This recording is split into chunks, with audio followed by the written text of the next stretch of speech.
Today on the Lazy RPG Talk Show, we're going to look at the 2024 playtest for the Player's Handbook Playtest 7 from Wizards of the Coast. There's a new Kickstarter for fantasy, side quest, and NPC decks we're going to take a look at.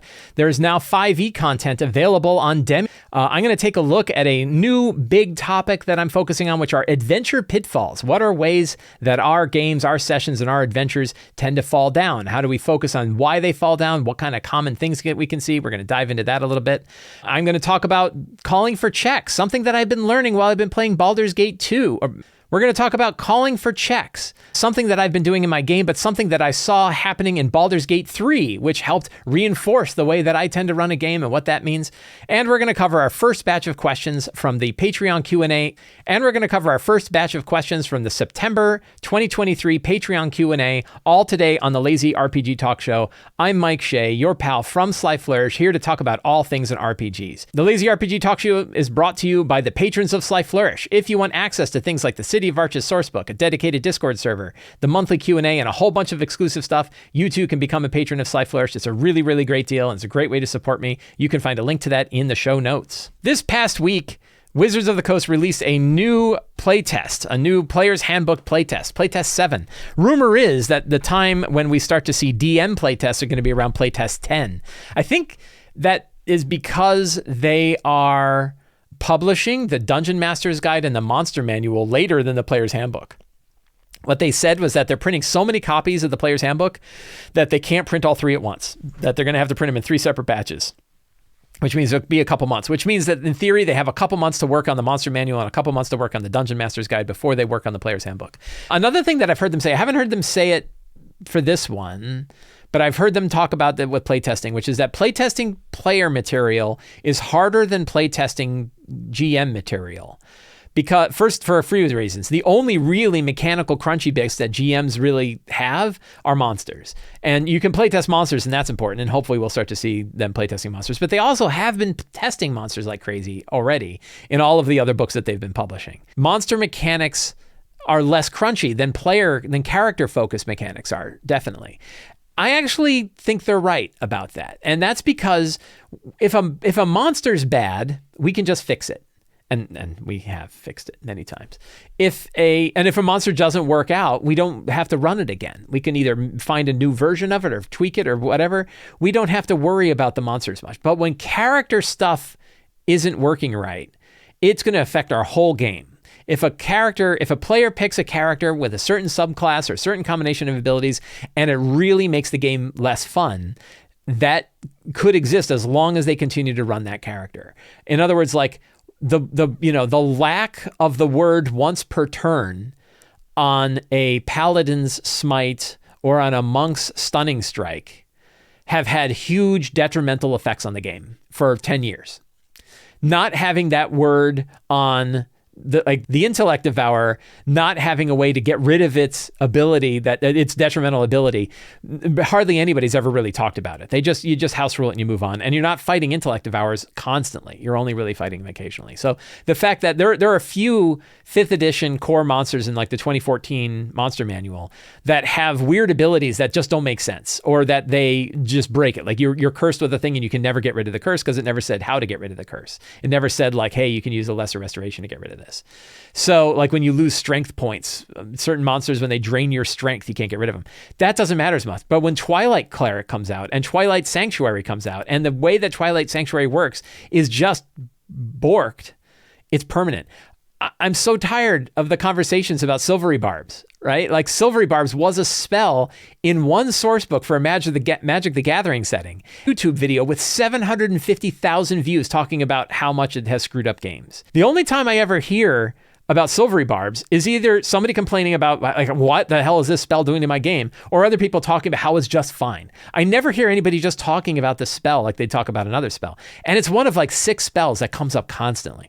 And that was like in this little side book that happened, where you shouldn't even be bringing it into your game anyway, unless you're playing in Strixhaven. Like, why are you letting every spell in? Do you let every spell in from every other publisher? Or do you just think that the spells that Wizards of the Coast publishes are canon and therefore you can include all of them? Because they're not, and you shouldn't. But clearly they need to do a lot of testing of stuff that happens with characters, because that stuff really affects the game overall, where things for Dungeon Master's Guide, thing for monsters and stuff like that, you just kind of move on. The fact that the Dungeon Master's Guide is really poorly organized probably has hurt 5th edition overall, but it hasn't made our games unplayable, right? But certain character class options can make the game either unplayable or a lot less fun to play if it's done incorrectly. So I think focusing a lot of the playtesting on player-focused stuff on character options, I think, is really important. It is a 54-page playtest that is covering a bunch of classes: the barbarian, the fighter, going back to the fighter, lots of new paths that they cover, and a handful of spells. I'm going to pick on one spell in particular. The sorcerer, new stuff for the sorcerer. So they're going back and refining, and I think that's good. The warlock, because they had issues with the warlock, and I'll be honest, I don't really pay, because I'm typically GMing, I don't pay a lot of attention to the player options. I am hoping there are people who do. And I'm hoping there are people specifically looking at character options saying, hey, this is going to have a detrimental effect on your game later. There was one ability I heard about, which was the barbarian. And this drove me a little bananas. And so if I take the survey, I'm going to try to jump right to it, which was something about rage lasting 10 minutes. So you imbue yourself with primal power. Rage grants you extraordinary might, blah, blah, blah, blah. You can enter it as a bonus action provided you aren't wearing heavy armor. While active, rage has the following effects. Rage lasts until the end of your next turn, and it ends early if you don heavy armor or have the incapacitated. If your rage is still active on your next turn, you can extend the rage for another round by doing one or more of the following. Make an attack roll, force an enemy to make a saving throw, take a bonus action to extend your rage. Each time your rage is extended, it lasts until the end of your next turn. You can maintain a rage for up to 10 minutes. So in other words, you can actually fire off your rage outside of combat and then use it for other things. And you're like, okay, that's cool. But then there are some rage effects that let you give temporary hit points to people. And the weird bit that you run into is if you basically can do that for 10 minutes and you just max, you like roll and roll and roll until you hit the maximum. And that's the maximum amount of temporary hit points that people get. And that reminded me of the healer gun that artificers had, and it had this weird effect that you could use the healer gun outside of combat, and if you did, instead of they got so many temporary hit points based on like a D8 plus something, that they instead got, you would just keep rolling the D8 till eventually you hit 8, and it was clunky. It was like, instead, either make the amount of temporary hit points equal to a fixed amount, so that's the maximum they can get. Don't make it tied to a die roll, because then the way it would actually supposed to play out is you keep rolling and rolling and rolling and rolling and rolling until eventually you hit the max, because 10 minutes is, I don't know how many rounds, 60 rounds or something like that. I don't know. That's a lot of rounds.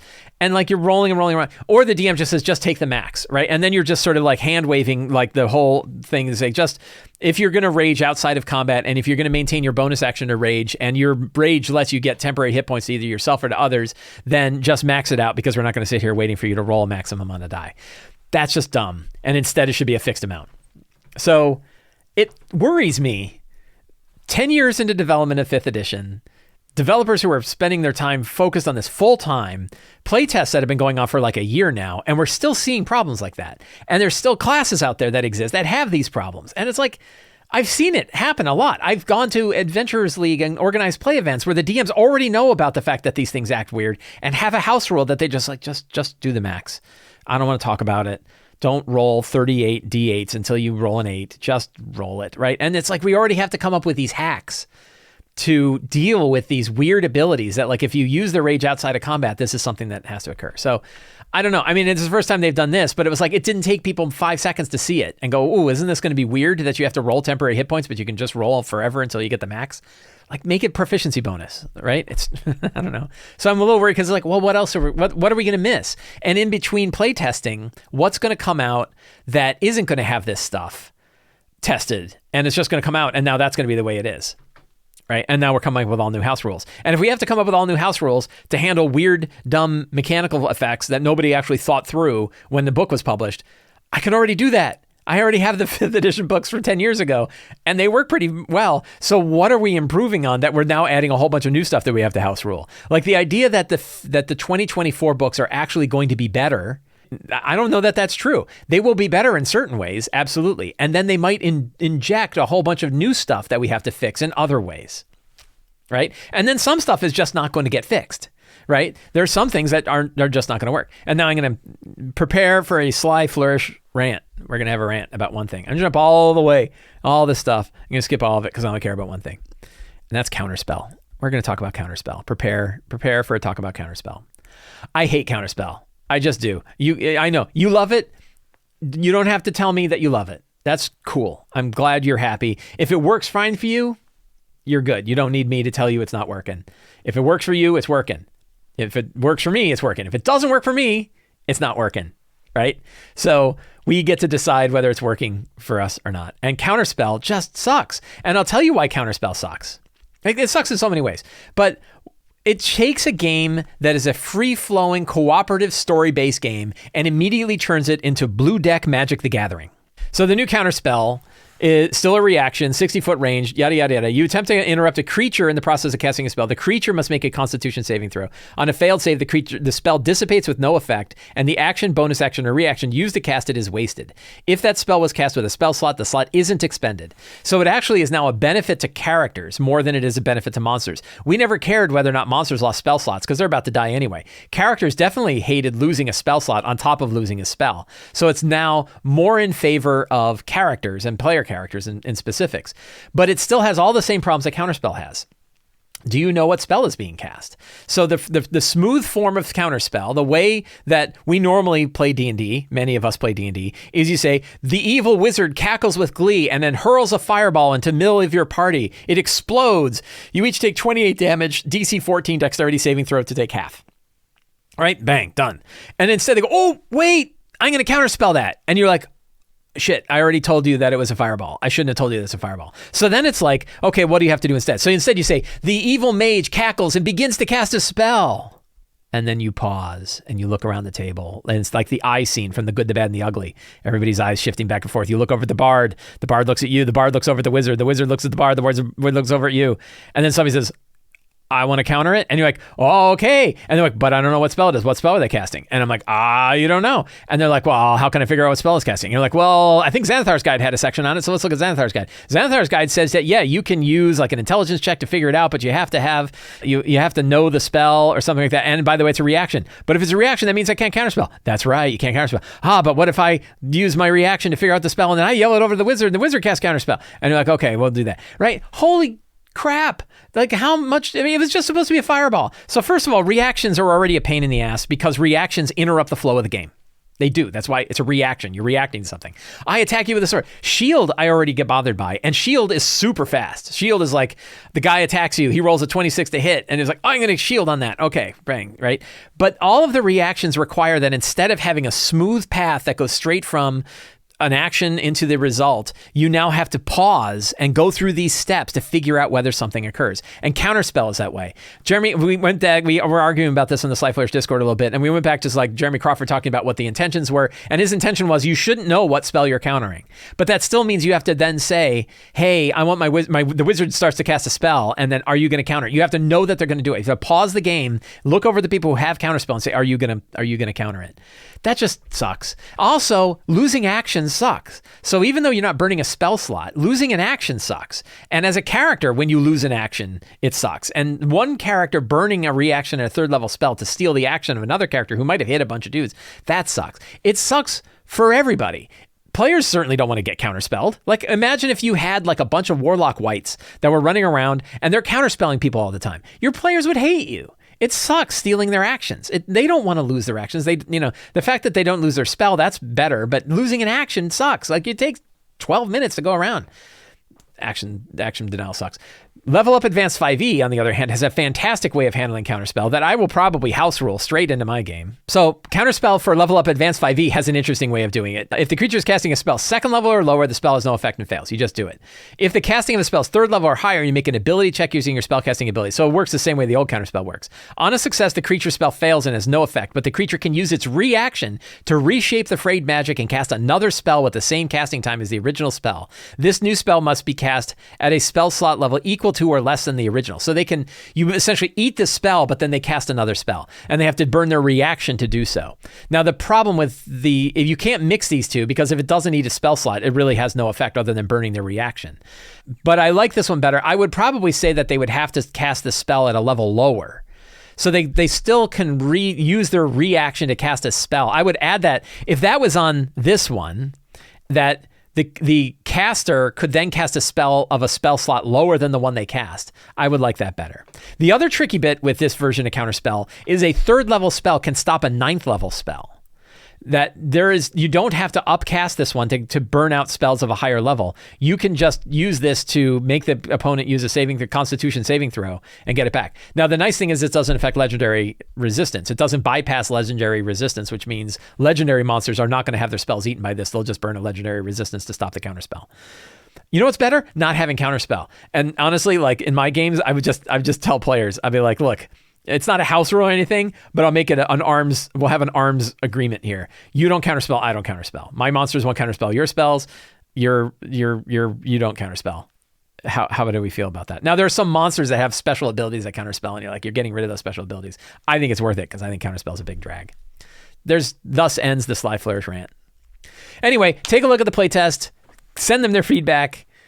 Yes, you're spending a lot of time and money giving a commercial corporation free labor to playtest their stuff, but we do care about this game, and it would be nice to give them the feedback. I'm also very curious, and you can tell me this, send me a comment, send me emails, talk to me in Discord. What are the other things you find in this playtest that you think are going to be a drag on the game or make a DM's life harder? Those are things I'm particularly interested in. If you find instead, hey, by the way, they've added these things, and this makes the game better for GMs and makes the game smoother and more fun to run, I want to know those too. Those are the things I'm really focused on. The inner nitpicky stuff, class balance stuff, power differential stuff, I don't really care about. I care about, is the game continuing to run smooth or even run smoother?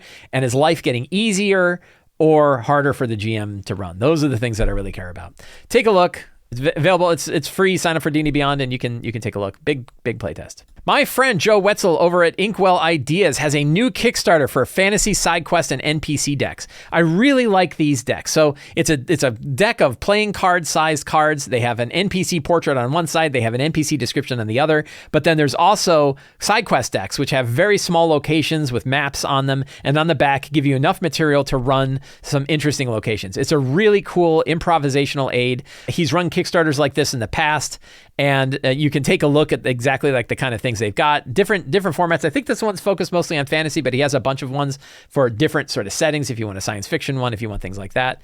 And the nice thing about these decks and the Kickstarters is that you can always jump in and get Kickstarter. You can get the older decks that have come out and decide what you want to get. You can get PDFs as well as physical cards. The physical cards are great if you're sitting around a game table and you just want to say, it looks like this guy. And you take the card and show the picture of it. Really, really handy. You can grab screenshots of the PDFs and you can drop them like into Discord. Showing them stuff. Gives you a nice group of different NPC portraits and different NPC descriptions that you can use. To me, the portraits are really the valuable thing. Having a picture I can pull out and I can show to my players and say, this is the dude at the tavern. And then you can like take that card and you can put it with your notes so that you can always refer back to that picture of the guy. I think that works really well. It's a really, really cool thing. So check out his Kickstarter for the fantasy side quest and NPC decks from Inkwell Ideas, available right now on Kickstarter. You can find a link to it in the show notes. I have talked before about my concern about a lack of competitiveness when it comes to having 5e character builders out there on the web. And one of the groups I was looking at that I was paying attention to is Demiplane. Demiplane is where Adam Bradford went. Adam Bradford was one of the lead, if not the lead guy for D&D Beyond before D&D Beyond got bought out a couple of times and then got bought up by Wizards of the Coast. And during one of those buyouts, Adam left and started working with some other co-founders on a new project for Demiplane, which is building web-based access, building a web-based interface, building web tools and mobile tools to access lots of role-playing game material. And they had not been spending a lot of time on 5th edition yet, or they've probably been spending a lot of time on it, but they didn't have anything to release for 5th edition. But now they do. They've started releasing 5th edition content on Demiplane. Some of the stuff that they've got includes the Tal'Darai setting, which Critical Role was talking about on their show. So there was this question because the Tal'Darai Reborn setting showed up on D&D Beyond, and I was 95% sure there was no exclusive deal, but clearly there isn't, because not only is it also available on Demiplane, but it is. They were talking about it. They were kind of actively talking about how Tal'Darai Reborn is available on Demiplane and many other RPGs. So if you have lots of other RPGs, if you play other RPGs like Pathfinder or Avatar, you can get those on Nexus as well. I had reached out to them, and I'm probably going to be getting a access to it so that I can actually show you what it looks like. I want to show what some of these products are. I own these products on other platforms though, so I didn't want to just buy them outright.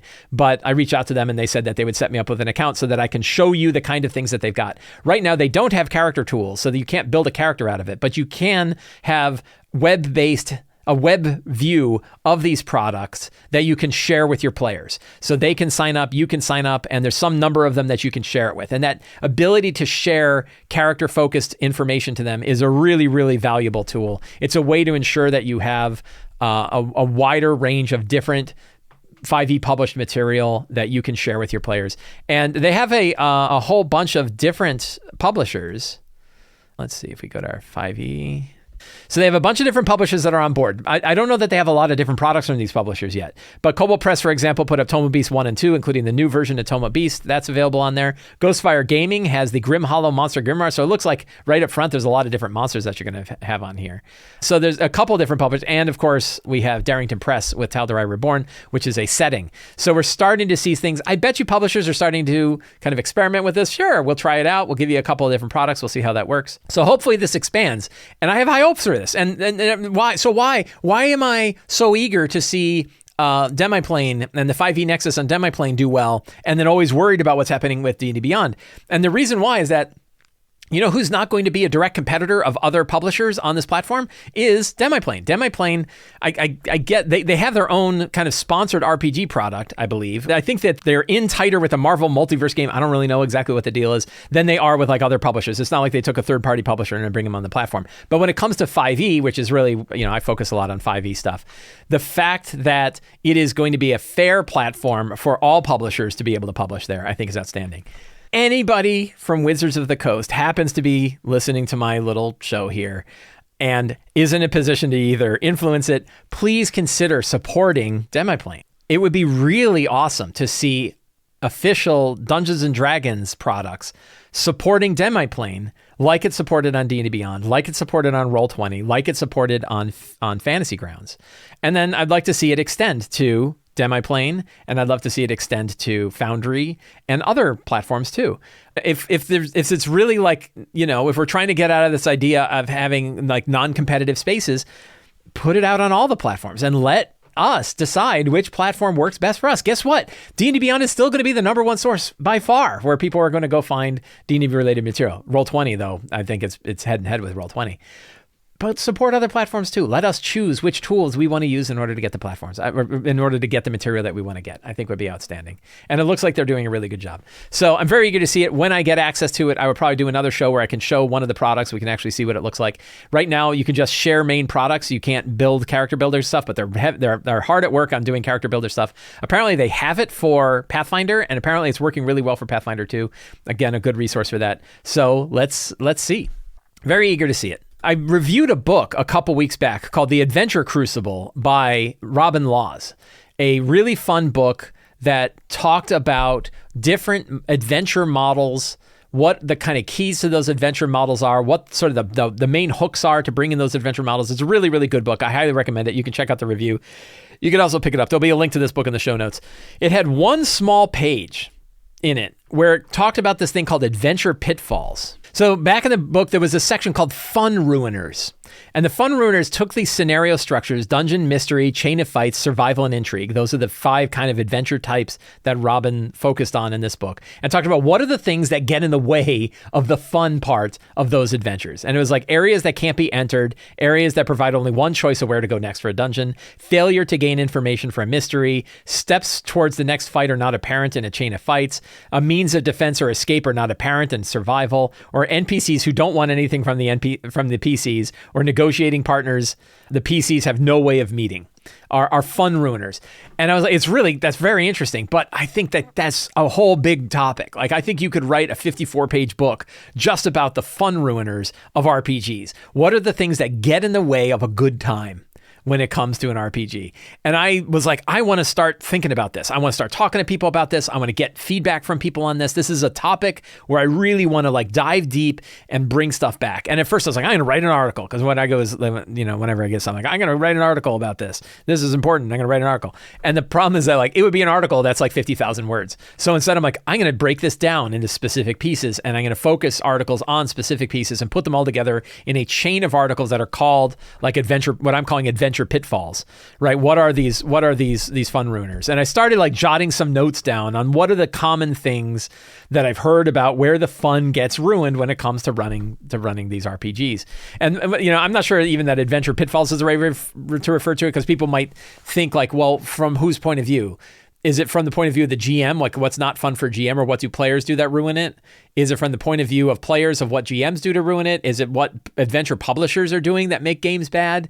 Is it about particular adventure style? So I think like, I'm not sure adventure pitfall is the right, but it could be like, RPG session pitfall or something. But what I'm looking for is like, when it comes to the things that happen at the table, what makes the fun?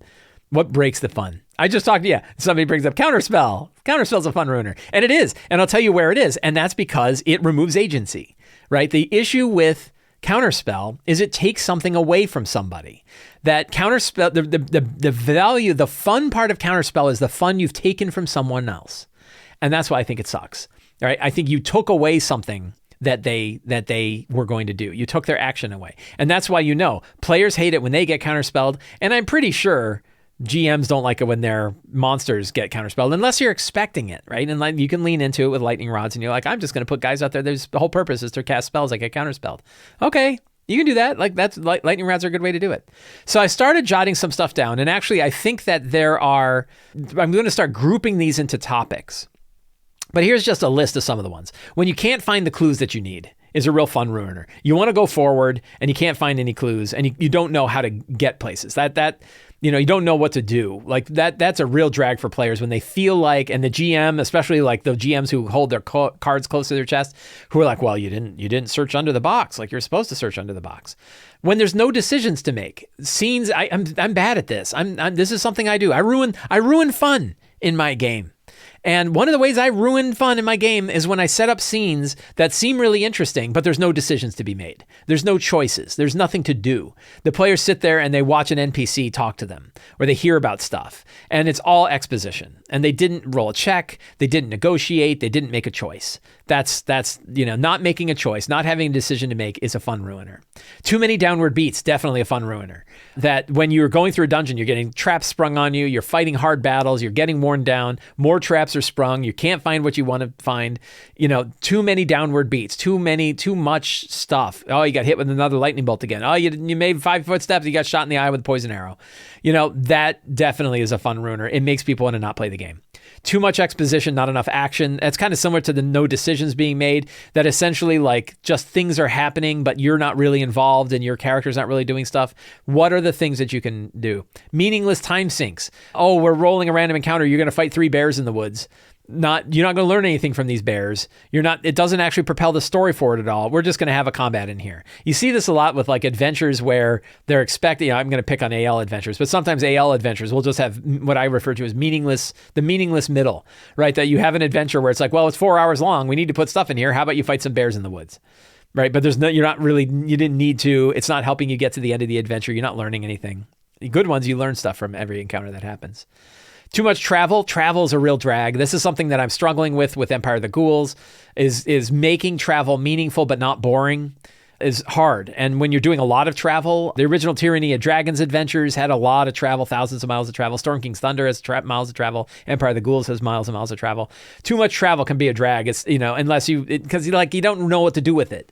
Unclear goals or motivation. Why am I here? What am I doing here? Why would I go into this dungeon? I just went in there and got punched in the face. Why am I even doing this? If there's no good motivation, it's a fun ruiner. Like, well, I guess I'll just do this because the DM told me to. This is one of my struggles with like old school style adventures, is that idea that treasure is worth more than your life. I don't know how much you can hang on to that these days. And so I think, you need something more. Like what is it that makes the character want to do this thing that is willing to risk their life to do it? In lots of different places, I think is an important consideration. 15 minutes of fun in a 4-hour bag. It's a quote that Wolfgang Bauer had in one of the Kobold guides. I can't remember which one. And he referred to somebody that had kind of just started playing RPGs. It was like, it feels like 15 minutes of fun in a 4-hour bag. How do you make things move? And that's really about pacing. How do you keep the pacing going? How do you keep the spotlight moving so that everybody gets a chance to do stuff? Lots of stuff like that. Taking away player agency, character agency. When you take things away from the characters, stunning. Oh, they got stunned. Sorry, you're stunned. You have to go another round. Oh, you got knocked down right before your turn. Make a death save. When you take agency away from the characters, there's stuff that can happen like in combat that takes away agency. Oh, you're charmed and I want you to attack your friend, but I'm going to make you do it. You don't actually get to do anything. That's no fun. But also taking agency away from them in the story, that they just have to move from point A to point B. They don't really get a choice. Again, that idea of choice. That taking away agency really is an issue in lots of different ways. And some of the worst and most egregious, which are like common, they're like, oh, you got captured. All your stuff's gone. You don't know where it is. You're in a cell. Figure it out. And you're like, great. The best thing that can happen is for me to get back to where I started. That sucks. My wife has a couple different stories. One where she was playing a game and it was in 4th edition times, and that they were like a Paragon tier 4th edition. So it was like, above 10th level. And they said, you only get to use at-will abilities. You can't use your encounter abilities or your dailies or any of your triggered. You can only use your at-will abilities for this whole adventure. She's like, why do I have all this stuff and I can't use it? And she just hated and she doesn't even remember like what happened in the adventure or why that was the case. It doesn't matter. You just took 2/3 of her toys away. Right? Why would you do that? When you have somebody that gets captured, it's the worst. Don't have characters purposefully get captured unless the story drives it that way without you forcing it. If they're in a battle and they lose the battle legitimately, you didn't stack the deck. You didn't do, there was an Adventurers League adventure where you like 50 drow surround you and shoot you with sleep bolts. Right? You got captured. We let you fight it out, but you still got captured. No, you didn't. You just threw 50 drow with sleep bolts on us. So when you force capture, that's the worst. The only time that can work is if you do it right in the beginning. Out of the Abyss does a really good job. It's the only way I've seen capture work, which is you start captured. You didn't lose anything because you never had anything to start with. You started with nothing, and now a kobold sword is really, really good. That's different because you're not taking something away. You're not taking away agency. And it's just not, taking away agency in the form of the abilities that they have, taking it away in the form of the choices that they can make, in the types of actions that they can take or the lack of actions that they can take. That loss of character agency is a big one. And that was actually the first article that I wrote on this was just on that, just on the idea of don't take character agency away because it just ruins the game for people. Save your NPCs. I've heard stories of people where, we do this thing. My favorite one was from World of Warcraft where you were fighting the Lich King. And you got you and all of your raiding friends together to go fight the Lich King. And it was like this 3-phase, 30-minute big boss fight. And then at the end, he kills all of you. He just does it. Bang, you're all dead. And all your guys fall over dead. And then miraculously, the magical NPCs show up and resurrect all of you again. And then like kill the Lich King. And you're like, where were you a half hour ago? First of all, why didn't the Lich King just kill us all and make us waste 30 minutes of dancing around on Tron-like weird, circle things where you'd fall off and die? Why do that when you could just kill us all outright? And then why wouldn't the NPC, why am I even here? The NPC I'll be back in the tavern. I'll be doing the dancing over in the bazaar on one of the little pillars. Why even do that? So don't have NPCs come in and save the day. I had a game once where we got captured, which already sucked. We're in the cells, which already sucked. We're trying to negotiate our way out of the cell. That didn't work, even though we were rolling really high. We're trying to pick the locks. That's not working. We're using abilities we should be able to use. Like, can I mage hand? Well, no, they've used anti-magic stuff here. So everything that we tried, we tried a lot, and it went on for like a half hour. And then an NPC came and saved us. And we're like, and it was clear it wasn't because we didn't figure out how to get out, because we came up with some pretty ingenious ways of getting out.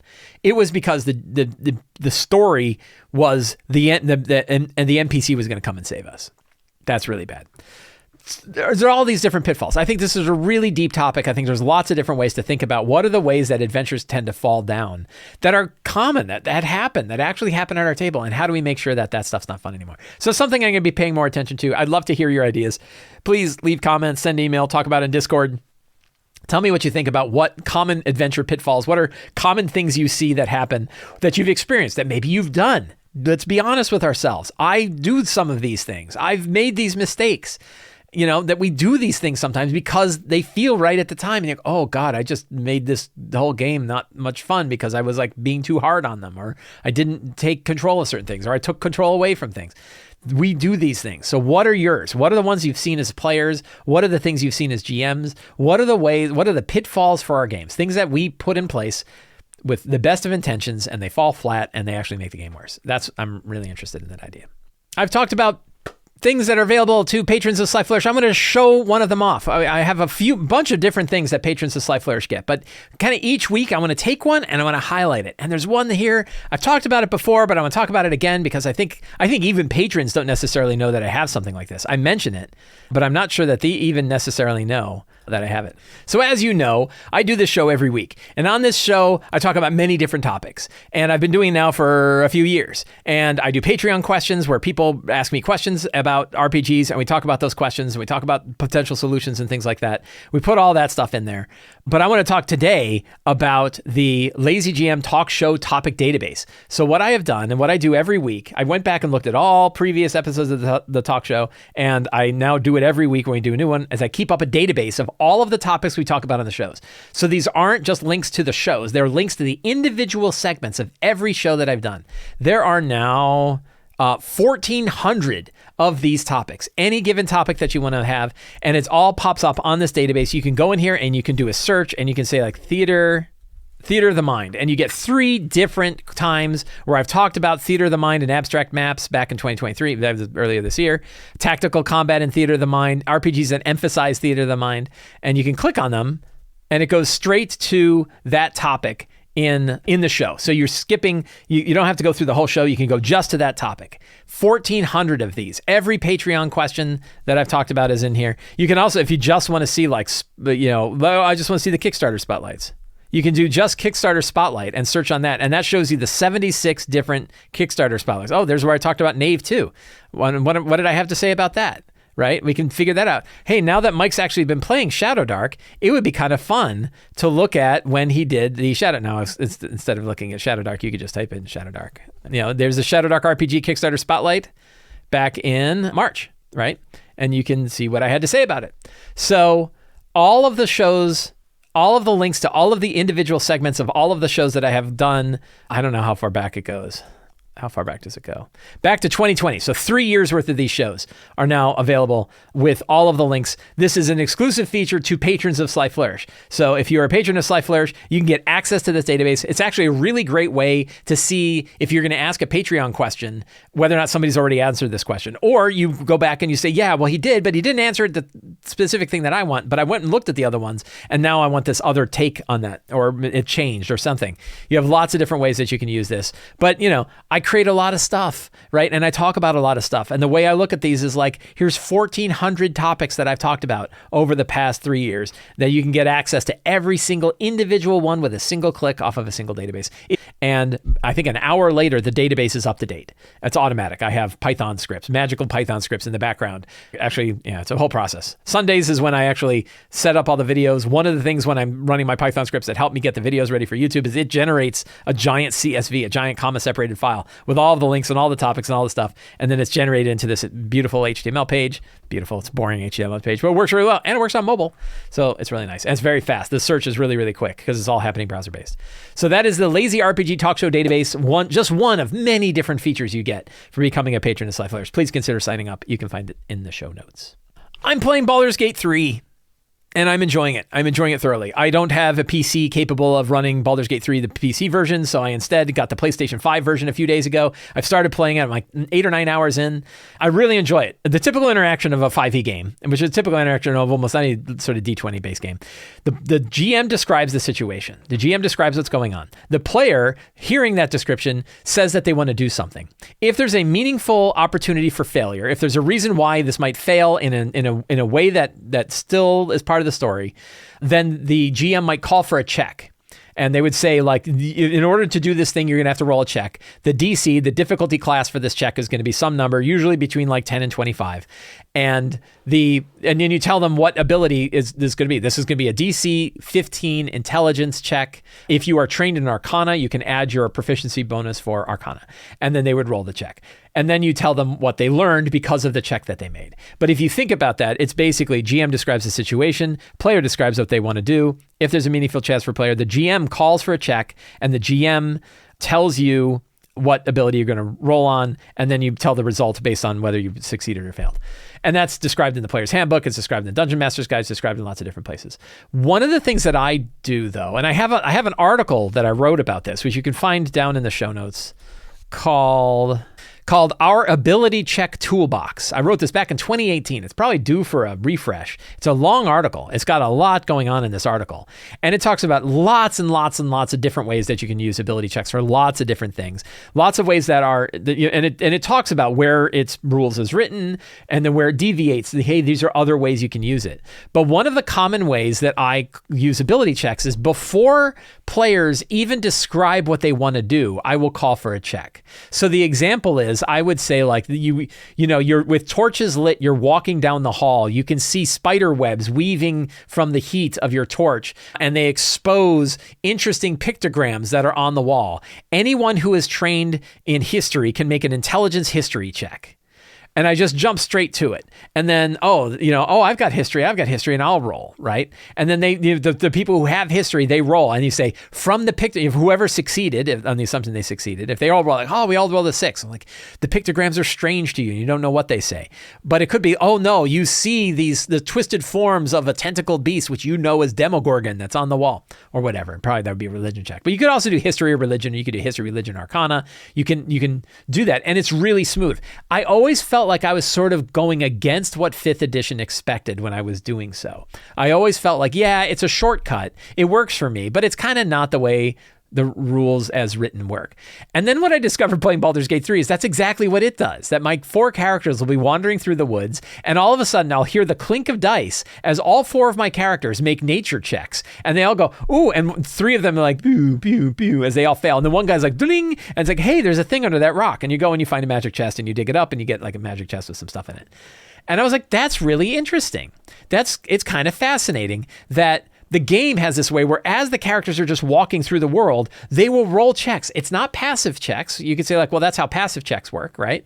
But really for passive checks, you really only use passive insight, perception, and investigation. You typically don't do like a passive nature check or passive arcana check. And instead, what you do is you roll. And obviously in a computer game, it's really easy to just in the background be rolling dice and say, oh yeah, they managed to succeed. I remember like I went into a particular cave and I saw, this is a little bit tiny little spoiler, but very, very little. Went into a cave and it's like a bunch of characters rolled and they said, oh look, it's a temple to Saloon. What is a temple to Saloon doing down here in this old musty cave? And it's because they made the checks and they succeeded. And then it was like a bunch of other people and they're like, oh, there's a treasure chest over there and a bunch of checks and everybody failed this arcana check. And I'm like, I'm going to open it up. Boom. And I blew up. Right. So it was like, we all made the check over here. We all failed the check over here. But what I find is that shortcut is actually a really smooth way of keeping the game moving forward. It means that you are taking control a little bit of like the characters are noticing things that the players wouldn't notice. There's a little risk of like the player who's sitting there on their phone, playing Marvel Snap while you're running the game, that they aren't even paying attention to the fact that you're walking down a hall and you're seeing mosaics because you're not even saying to them, hey, do you want to do anything in the hall? And they're, oh, yeah, I want to investigate. That you're just rolling it for them. There's a little bit of that, like it becomes this sort of passive ability that you just assume the checks are rolling.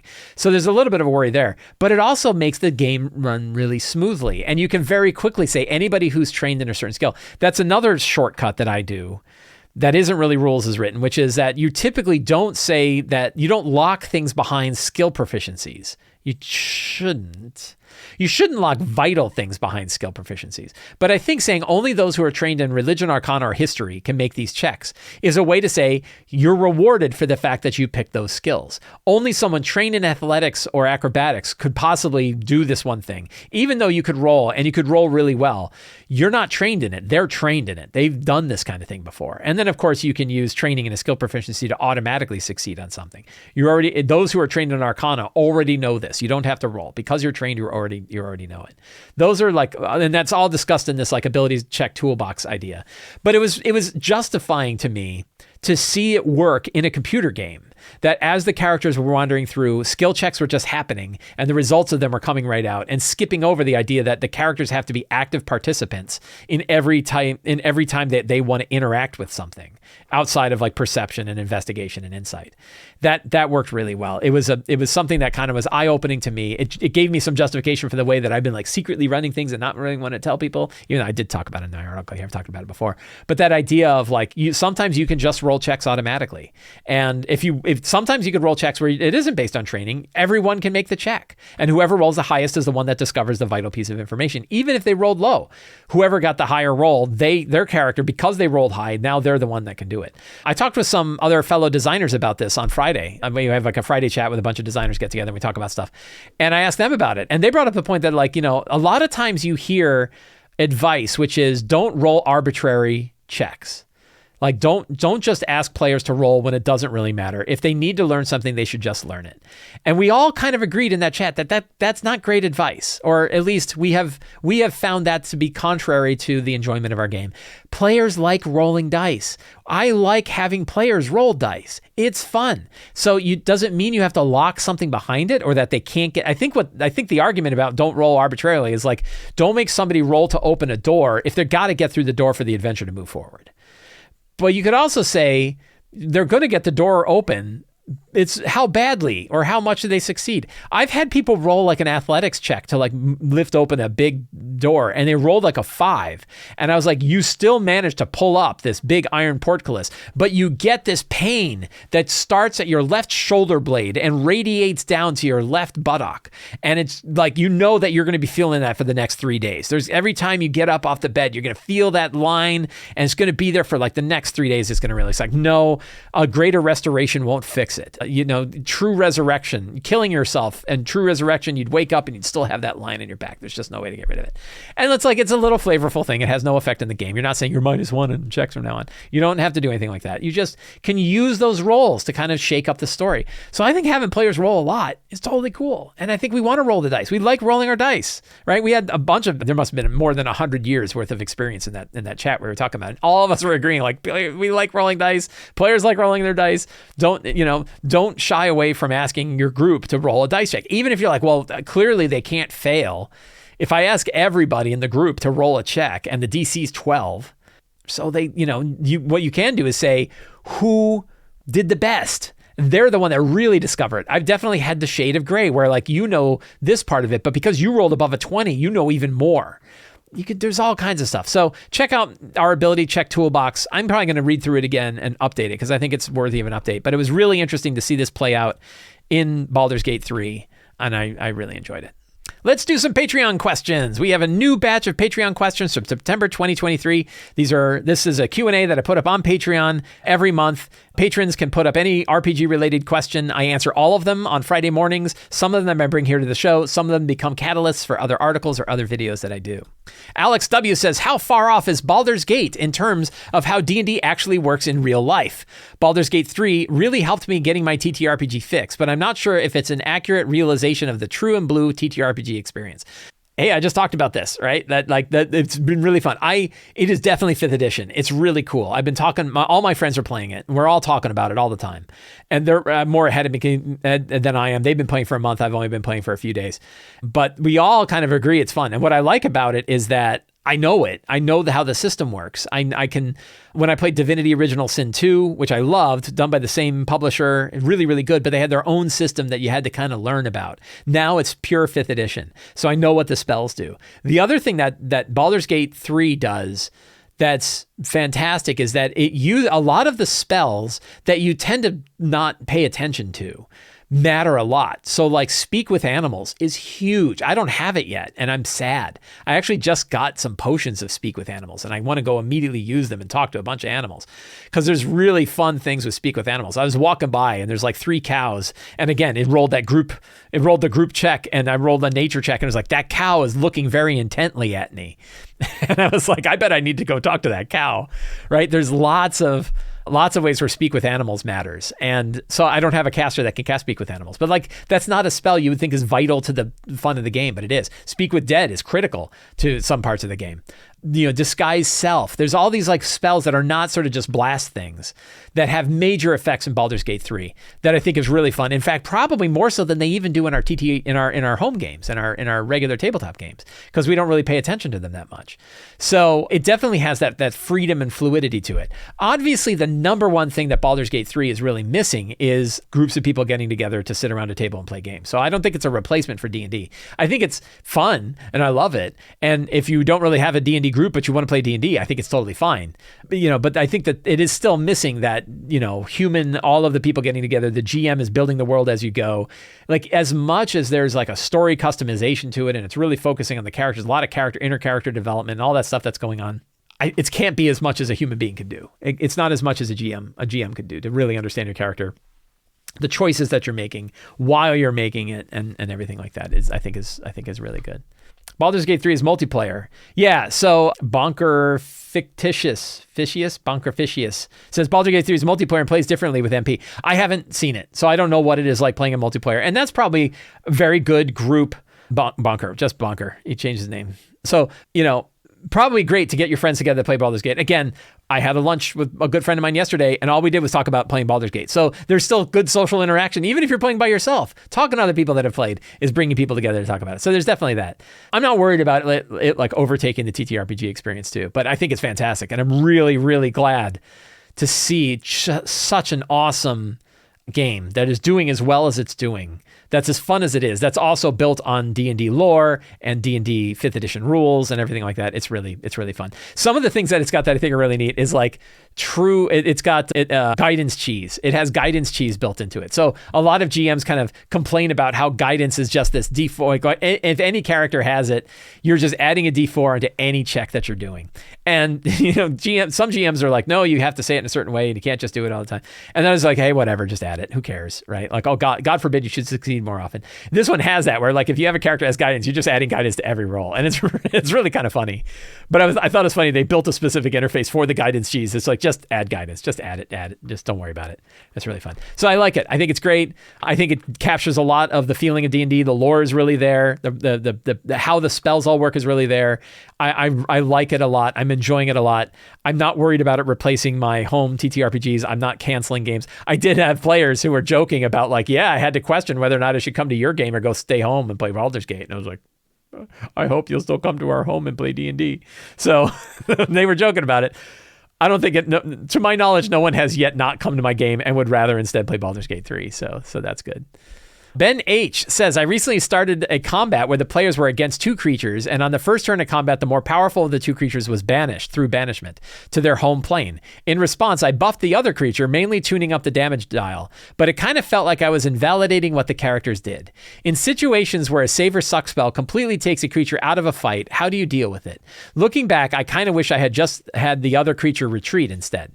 Yeah, it's worth considering. Obviously, we have the dials, and the big question is, what are you doing?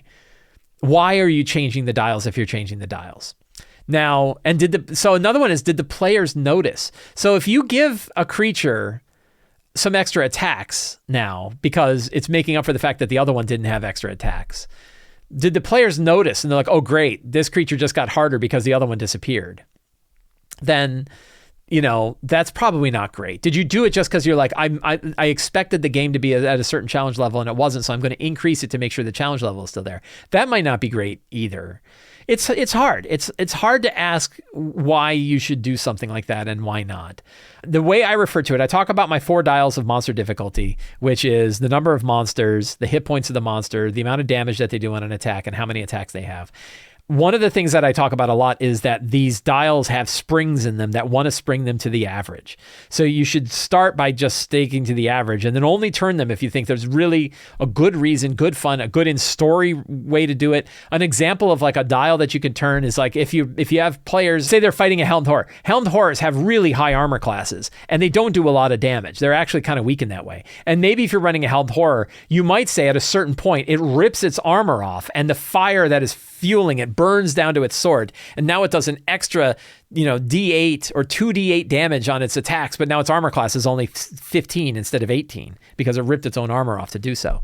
That you can churn those dials to hit a certain pace where it's like, we're going to make it more dangerous, but weaker to hit because it's boring the way that we're doing it. You can decide what you're doing and then why they're doing it. And you might say, like, when he realizes he's by himself, he goes into a rage and starts swinging twice. And you're like, maybe that makes sense.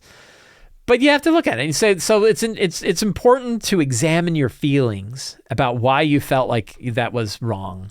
But more importantly is, what was the result at the table? Did it make the game better or not? And if your answer is it didn't, like, I had a creature, so I had a great big monster like this, a similar situation where they were getting attacked by a huge Yeti, giant abominable Yeti, and they had just hit 7th level.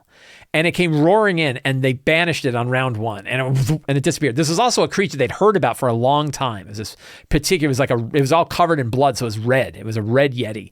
And they're like, they banished it, and it went away. And then they were like, okay, everybody ready in action, wait for the thing to come back.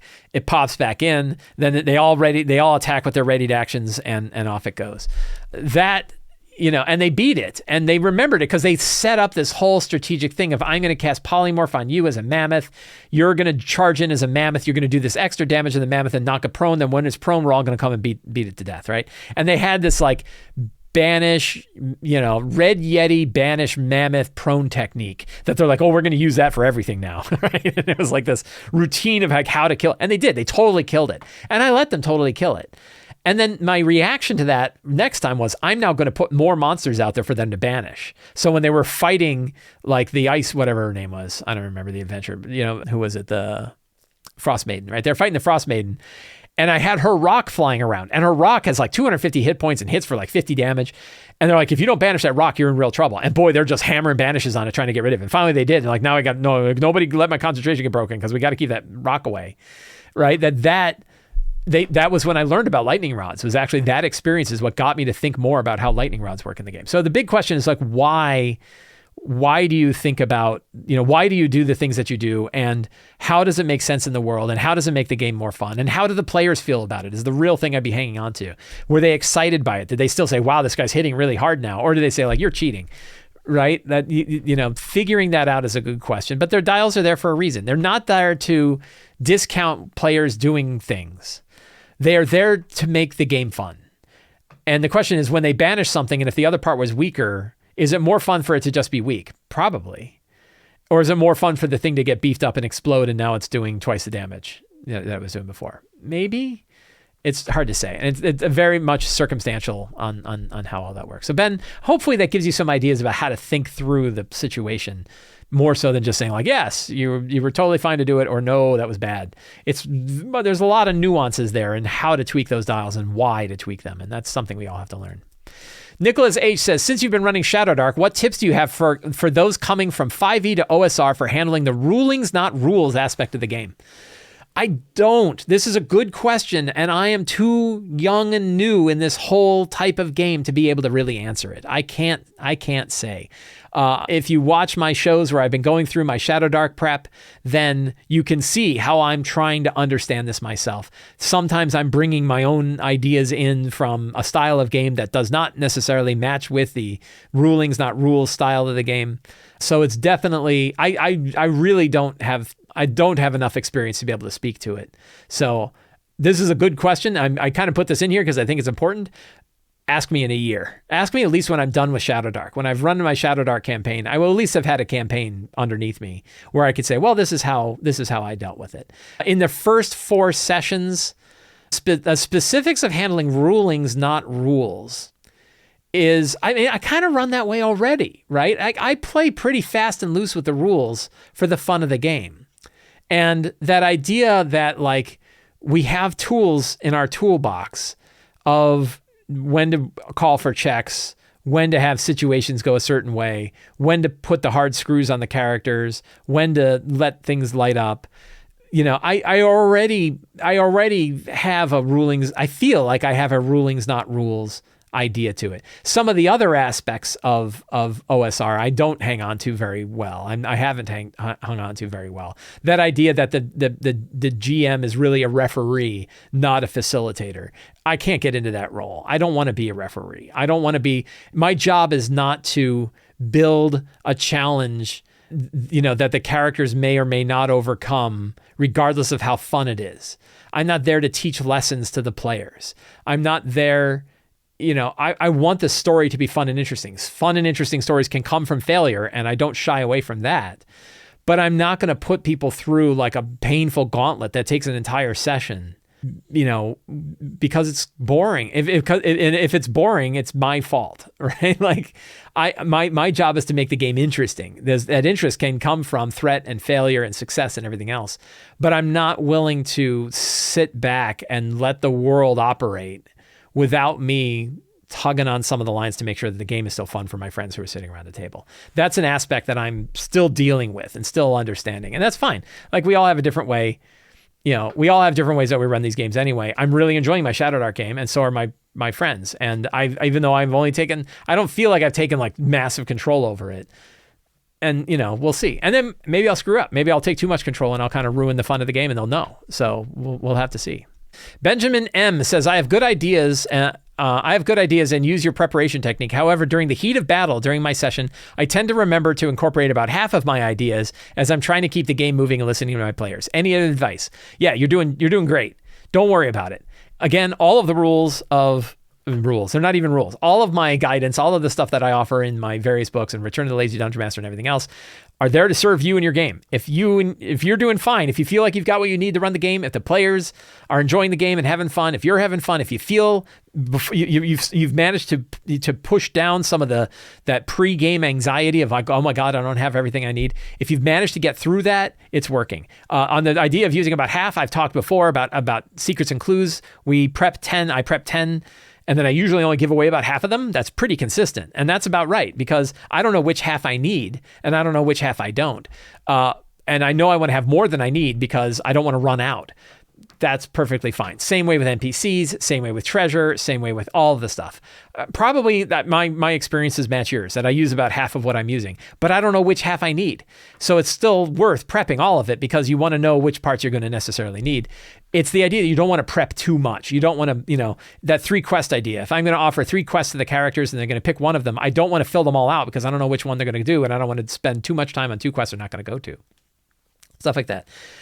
Half, you're doing fine. Don't worry about it. Heat of battle is where you want to be, right? Running the game that's in front of you for the players that are in front of you, that's most important. The material that you have available should be supporting that, not the other way around. You don't run your game to match your notes. You write your notes to match your game. So that, I think, is an important point. Friends, I want to thank all of you for hanging out with me today while we talked about all things in RPGs. If you like this show, you like the stuff that I'm talking about, and you want more stuff like it, the best way to see all of the work that I do is to subscribe to the Sly Flourish newsletter. You can find a link to it in the show notes. You get a free adventure generator PDF, and you get a article every week that has a full article plus a bunch of links to all of the other stuff that I've done that week. So every week you get a newsletter that's kind of covering everything that I've managed to do in that one week. You can also support me directly on Patreon. I've shown a bunch of different Patreon features that you get. There's lots of really cool stuff you get. It's a very low price. It's a great way to support me. Please consider subscribing to Patreon. And you can pick up any of my books, all 4 fantastic books. We have a new bundle on the store that includes Fantastic Locations, Fantastic Adventures, Ruins of the Grendelroot, and Fantastic Lairs in one big PDF package. You can buy it all together with all the maps, tons and tons of material that you get. You can find that on the Sly Flourish bookstore as well. Thank you all very much. Have a great day and get out there and play an RPG.